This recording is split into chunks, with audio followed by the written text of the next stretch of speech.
Muy buenas y bienvenidos a la primera píldora de la cuarta semana de la Academy. Y esta semana vamos a ver las acciones cotizadas, que bueno, el título puede ser muy general, pero básicamente el tema que vamos a tratar, que es un poco difícil de comprimir en un título, son distintos mecanismos que utilizan las empresas para hacer algunas operaciones en bolsa que nos conviene conocer, como puede ser salir a bolsa, dejar de cotizar, cambiar de mercado en el que cotizan o incluso alterar sus acciones. Entonces, bueno, vamos a empezar con las IPOs, que son el método más habitual por el que las empresas salen a bolsa, Initial Public Offerings, y bueno, el índice de esta píldora es, en primer lugar, ver por qué una empresa querría salir a bolsa, en segundo lugar, las IPOs, y en tercer lugar, cómo podríamos invertir en ellas y si merece la pena o no. Bien, en primer lugar, ¿por qué salir a bolsa? La presidenta del NISE, me gustan las 5 razones que da porque creo que son bastante lógicas y resumen muy bien un poco el panorama. En primer lugar, salir a bolsa les da a las empresas acceso a capital porque en cualquier momento pueden emitir acciones y recaudar más dinero, lo cual nosotros como accionistas tenemos que vigilar. En segundo lugar, les da branding y visibilidad, que es algo que no necesita mayor explicación. En tercer lugar, les da liquidez a los empleados e inversores que ya estaban invertidos en la empresa y que cuando era privada no podían intercambiar sus acciones por dinero. En cuarto lugar, les da una moneda de cambio para hacer adquisiciones y esto es algo que puede parecer más extraño, pero en la práctica las empresas cotizadas muchas veces cuando hacen adquisiciones, en vez de pagar con dinero en efectivo o con deuda, utilizan sus propias acciones como método de pago. Esto a los accionistas nos diluye y por tanto es muy importante vigilarlo para que la empresa no esté malgastando nuestro dinero, básicamente. Pero para las empresas puede ser beneficioso porque es un acceso también a financiación gratuita, por así decirlo. Bien, la quinta sería que sus clientes o usuarios de la empresa pueden compartir el éxito. Si nosotros invertimos en una empresa que nos gusta, digamos, estamos creando un poco una comunidad alrededor de ella que a la empresa le conviene y por eso puede ser beneficioso para ambos. Por otra parte, también me gustan bastante las razones que da el CEO de Amplitude, que es una empresa que salió hace poco a bolsa en América, y dice, en primer lugar, branding y visibilidad, en segundo lugar, lo de la moneda de cambio, y en tercer lugar, también que aumenta las expectativas sobre la empresa. Tenéis los enlaces aquí a la derecha en la esquina, y lo que dice, que me pareció muy interesante, es que él notaba cómo cuando una empresa sale a bolsa, ellos se ponen unas expectativas muy altas, tanto con los inversores como con los reguladores, entiendo, como con ellos mismos. Y eso hace que la responsabilidad de los trabajadores aumente y el rendimiento en la empresa aumente mucho. Entonces, bueno, es otra razón bastante importante. Así que nada, dicho esto, ya entendemos un poco mejor por qué la mayoría de empresas salen a bolsa, sobre todo las grandes, a pesar de los costes que puede acarrear. ¿Y cómo lo hacen? Pues bien, el método más utilizado en la actualidad son las IPOs, Initial Public Offerings. Aquí tenemos una imagen de la salida a bolsa de Zoom en el Nasdaq hace unos años. Y bueno, básicamente se hace una celebración, es habitual y demás, pero lo que nos interesa a nosotros es que, bueno, el objetivo de las IPOs es doble, por así decirlo. Por un lado, las empresas quieren que sus acciones salgan a los mercados cotizados, pero por otro lado también recaudan capital, hacen emisión de acciones nuevas. Entonces, hay un proceso previo a las IPOs que tiene como objetivo un poco maximizar que estas dos cosas salgan bien. Ese proceso es el que vamos a ver a continuación y vamos a intentar entender un poco mejor con el ejemplo de Rivian, que es una empresa americana de automóviles que, bueno, ha lanzado hace poco, ha salido a bolsa y está empezando a producir sus vehículos. Y bueno, vamos a ir viendo pues el proceso que han seguido, pero que es el proceso habitual. En primer lugar, la empresa anuncia o se filtra muchas veces que quiere salir a bolsa. ¿Por qué se filtra o por qué lo anuncia? Pues porque la empresa tiene que buscar un banco de inversión, uno o varios, que son los underwriters o aseguradores, que, digamos, ayudan a la empresa en todo este proceso y después son los que ponen a la venta las acciones que emite la empresa, como ahora veremos. Entonces, bueno, en primer lugar, en febrero se filtró que Rivian iba a salir a bolsa y 3-4 meses después fue cuando la empresa seleccionó a estos aseguradores, para que se pueda ver un poco lo que puede tardar este proceso en un caso real. Después, la empresa entrega el Form S1, Que el Form S1 es básicamente un documento por el cual la empresa elabora una especie de cuentas anuales para que tanto reguladores como inversores puedan tomar decisiones informadas. Vamos a verlo en la práctica. Tenemos aquí el documento de Rivian, que es el S1 de Rivian, y pues podemos ver que se parece a unas cuentas anuales, tenemos una parte promocional aquí debajo, y si nos vamos a la tabla de contenidos, tenemos los datos de la empresa y un poco la descripción que ellos hacen de sí mismos, también intentando obviamente vendernos sus acciones, como siempre hay que comparar y tener cuidado, y tenemos incluso los estados financieros de los años anteriores. Entonces, bueno, es un documento muy interesante que evidentemente vamos a querer utilizar si queremos invertir en IPOs. De hecho, hay proyecciones también de la empresa y cuentan un poco sus objetivos, sus riesgos, etcétera, etcétera. Así que bueno, volviendo a la presentación, estos serían los 3 primeros pasos. La empresa entrega este documento. Como vemos en este caso, tardó 3 meses desde que seleccionó al asegurador. Entonces es un proceso lento que, como veis, ya llevamos desde febrero a agosto, llevamos medio año. El siguiente paso sería que la SEC apruebe y publique ese documento, un proceso que suele tardar en torno a 1 o 2 meses, según lo que he podido ver yo, porque la SEC, bueno, ellos dicen que quieren hacerlo en menos de un mes, pero típico, estas cosas pues se suelen alargar y demás, entonces en este caso son 1 mes y varios días. Después, el siguiente paso sería ya lo que es la propia IPO en sí misma, que sería, que constaría de 2 partes, que son las que nosotros como inversores vamos a ver. Siempre estas etapas un poco las estamos viendo desde el punto de vista del inversor, que es lo que a nosotros nos interesa más.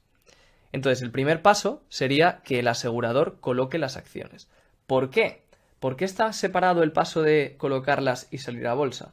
Pues porque la empresa se quiere asegurar que sus acciones van a ser vendidas todas. Entonces, la empresa por eso cuenta con la ayuda del asegurador, que lo que hace es colocar estas acciones a clientes institucionales, a inversores institucionales, para que haya esa liquidez y esa demanda.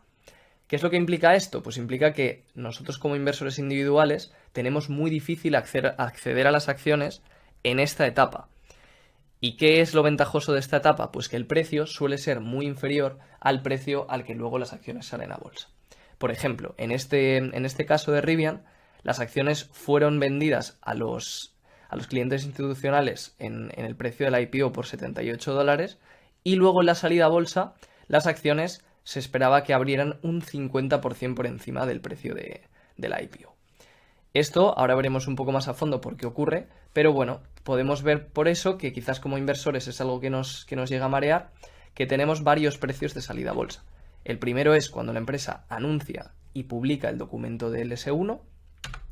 El segundo es cuando ya se fija el precio de la operación y se colocan las acciones, y entonces la empresa recauda capital. Y luego ya el proceso ajeno a la empresa, que es el comienzo de la cotización en los mercados bursátiles, donde abren a otro precio distinto.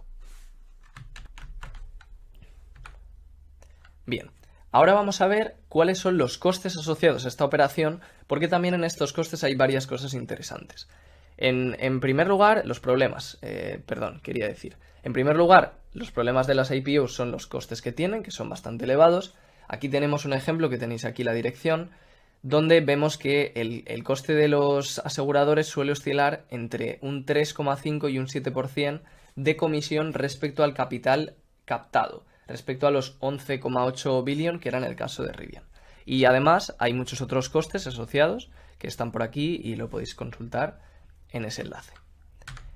El siguiente problema que tienen, que es un poco más complejo, son las Green Show Options o Overallotment, que son opciones que se dan a los aseguradores para que puedan comprar más acciones de la empresa.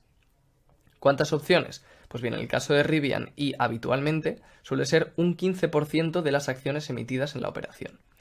Claro, esto es importante entenderlo porque a nosotros como accionistas que haya más acciones disminuye su valor y por tanto nos perjudica. Con lo cual, lo que significa estas opciones es que si la acción sube por encima del precio de la IPO y de las opciones, lo habitual es que el asegurador canjee la opción y por tanto haya más acciones y se diluya su valor.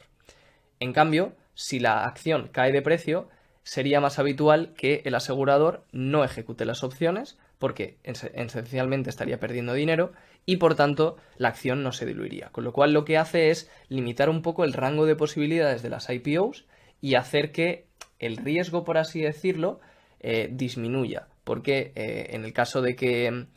Porque vaya, disminuye el riesgo, pero más bien sería que disminuye la rentabilidad, ¿no? En el caso de que la IPO vaya bien. Y por eso también es un problema para las empresas. Después, los siguientes problemas serían que tenemos un lock-up period, es decir, que los inversores que estaban ya invertidos en la empresa no pueden vender sus acciones hasta pasados habitualmente 90 o 180 días desde la operación de salida a bolsa. Después, como hemos visto anteriormente, que se tarda mucho en salir a bolsa, fijaos que el proceso, desde que se publicó el filing de la IPO, que fue el 2 de octubre, todavía faltó un mes hasta que salieron a bolsa, entonces al final el proceso se acabó alargando 9 meses, si no me fallan los números, o sea que es bastante, digamos, cada vez el mundo va más rápido y es un proceso relativamente lento. Entonces, y bueno, además de eso, el último problema sería el underpricing. ¿Qué es el underpricing? Pues bueno, el underpricing es que, como acabamos de comentar, es muy habitual que las acciones suban mucho desde el momento en el que se venden a los inversores institucionales hasta el precio al que luego abren en bolsa al día siguiente. ¿Por qué ocurre esto? Pues bien, es bastante interesante. Ocurre fundamentalmente, aunque esto en realidad son teorías mías, pero un poco razonando de forma lógica, porque los aseguradores, por un lado, quieren captar el máximo dinero para la empresa porque les están pagando. Pero por otro lado, también tienen inversores institucionales que quieren ganar el máximo dinero posible desde el precio al que compra la acción al precio al que sale a bolsa. Entonces, claro, tenemos una situación en la que el asegurador está incentivado a poner las acciones más baratas para que los inversores ganen dinero. ¿En qué se traduce esto? Pues en esta estadística que estáis viendo en la presentación. Del 2008 al 2020, el salto medio entre el precio de la venta a los primeros inversores y el precio de apertura al día siguiente fue de estas cantidades que varían entre un 13 y un 36%. Es decir, que los inversores que pudieron participar en las IPOs, un cliente institucional, puede llegar a tener estas rentabilidades con una seguridad, con un riesgo relativamente bajo, simplemente participando en todas ellas, vaya, minimizando un poco el riesgo. Entonces, bueno, esto es muy interesante a nivel como inversores, vaya. Nos podemos plantear, después de ver esto, cómo invertir en una IPO para poder obtener estos rendimientos. Os enseño por aquí una estadística que me ha llamado la atención, que es que no solo tenemos estos rendimientos que hemos visto antes, sino que las empresas tecnológicas todavía tienen un rendimiento bastante mayor en el salto en las IPOs, que se conoce como IPO Pop. Bueno, ¿cómo podríamos invertir entonces?